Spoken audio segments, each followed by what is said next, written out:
اب میں ہمارے اس پروگرام کی ایک اور بہت اہم شخصیت اور بہت اہم کڑی رہی، ان کا تعلق بھی گاؤں ٹوڈا سے ہی ہے، ٹوڈے کے ہی رہنے والے ہیں، اور ماشاءاللہ فی الوقت جو ہے دوارکا سیکٹر 3 میں جو ہے وہ امامت کے فرائض انجام دے رہے ہیں۔ میں مولانا کو بھی زحمت دوں گا، جن سے میری مراد جو ہے مولانا محمد وسیم صاحب ہے، مولانا بھی تشریف لائے اور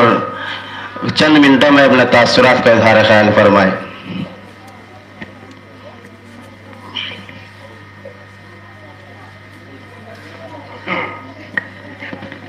بسم اللہ الرحمن الرحیم، الحمدللہ ولیہ والصلاة علی نبیہ۔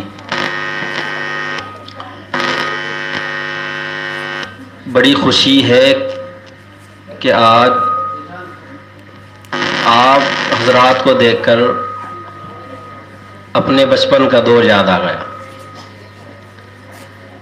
ہمارے استاد مشفق و مہرباں حضرت مولانا محمد شعیب صاحب، انہوں نے ہمارا بچپن یہیں گزارا ہے، یہیں ہمارا بچپن گزرا ہے، اور جس طریقے سے انہوں نے ہمیں تعلیم دی، ہماری تربیت کی اور ہمیں پڑھایا، تو آج آپ حضرات کو دیکھ کر وہ دور یاد آ گیا۔ یہاں کے علاوہ بہت سے مدارس میں 2-3 مدرسوں میں یہاں کے علاوہ ہم پڑھے ہیں، لیکن جو تعلیم اور جو تربیت ہمیں یہاں رہ کر ملی ہے وہ کہیں اور نہیں ملی۔ جب حضرت یہاں سے رخصت ہوئے تھے تو ہمیں لگا تھا ایک مرتبہ کہ شاید ہی یہ مدرسہ کبھی کامیاب ہو پائے۔ اس کے بعد اس مدرسے کے اندر کتنے ہی حضرات، کتنے لوگ آئے، لیکن تعلیم کا نظام وہ نہیں بنا سکے۔ لیکن پھر اللہ کا بہت بڑا انعام ہوا اور ہمارے ایک ساتھی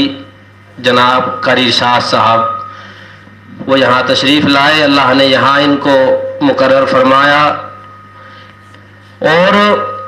آج آپ حضرات کو دیکھ کر وہ سارا زمانہ بالکل جیسا ہم لوگ بچپن ہمارا یہاں گزرا ہے، بچپن میں جو ہم نے تعلیم حاصل کی ہے تو وہی انجمن اور وہی ہر مہینے والی چھٹی، سارا حساب وہی بالکل آج ہماری آنکھوں کے سامنے ہے۔ تو اور ہمارے سارے میرے ساتھی بیٹھے ہوئے ہیں، تو ساری بات انہوں نے کچھ نے بتلا دی اور کچھ اور آئیں گے وہ بتائیں گے، تو میں بس ایک ہی بات کہنا چاہتا ہوں کہ ہمیشہ یہ وقت بہت قیمتی ہے، یہ وقت آپ کو اب کبھی نہیں ملے گا۔ ابھی بھی جب ہم گاؤں آتے ہیں، سارے دوست اکٹھے ہوتے ہیں، تو ہماری بچپن کی جو باتیں ہوتی تھی وہی آج بھی ہم اپنی بچپن کی باتیں دہراتے ہیں ساتھیوں میں بیٹھ کر، کہ ہم یہاں پڑھتے تھے، یہاں کھیلتے تھے، یہاں جامن کا پیڑ ہے۔ ایک ہمارے قاری داؤد صاحب جو ابھی آپ حضرات کے سامنے تھے، کہ یہاں ہم ایسے تھے، یہاں جامن توڑتے تھے، یہاں انگور کی بیل تھی، بس بہت ساری ایسی بچپن کی یادیں ہیں۔ تو بس میں یہی کہوں گا کہ اس وقت کو کامیاب بناؤ، خوب کھیلو، لیکن پڑھائی اپنی کبھی پڑھائی میں پیچھے مت رہو، اور اپنے استاذوں کی قدر، کبھی استاذ کی نافرمانی، استاذ کی طرف سے اپنے ذہن میں بدگمانی